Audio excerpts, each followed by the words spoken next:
a bedtime story is a common routine when tucking the kids in for a night of rest. And here to tell us about their children's storybooks are authors Dawn Rose and Javier Lopez. Welcome to the show, guys. Thanks for having us. Thank you very much.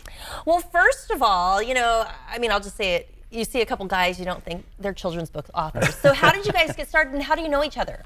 Javier is my son-in-law. He married my beautiful daughter, Holly, and we've been, a bunch of years now. Yeah, it's been a long time. Many years. years. And so how did the writing and the books come about? Well, it was interesting. I had written, told my children stories as they were growing up, and they were kind of unique stories, and they were kind of fun. And my wife said, hey, take these stories, write them down so you don't forget them. So I wrote them down, put them in a storage area.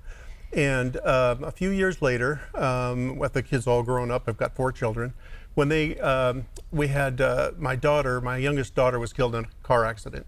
And it was terrible. And at the funeral, Javier had wrote a poem that was so moving. And it was so, where did this come from? And about 3 weeks later, he wrote another poem. Oh. And it was like Holly talking to us. And it was like, where did this come from? It was such beautiful, beautiful stuff.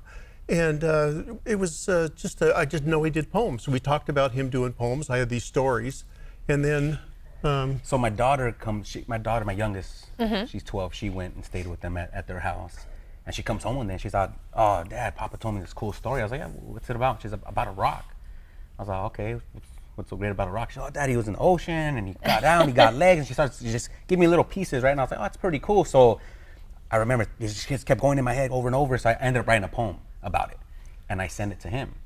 And then when he called me, he was laughing. He's like, that's almost to the T of my story, because she just gave me bits and pieces, so I just kind of plugged in things. And so we always joke that Rocky's the one that sparked that fire to get it going. I love it. So from there, you guys got to talking, you decided to write this book, and you mentioned the rock, so this plush right here is kind of that mascot, that character. Yeah. So now you have a couple books out, Where the Day Ends and Dreams Begin, and I've actually seen your first one and read it with my kids. It's fun. It's filled with short stories, poems, and now you're writing another book. Like, this journey sounds pretty fun. Yeah, but between the 3 books, we've got a 3rd book we're working on right now. It's into editing. It'll be out pretty soon. So we'll have 3 books. There'll be 120 stories in there. They're full of funny characters and interesting characters and thought-provoking characters.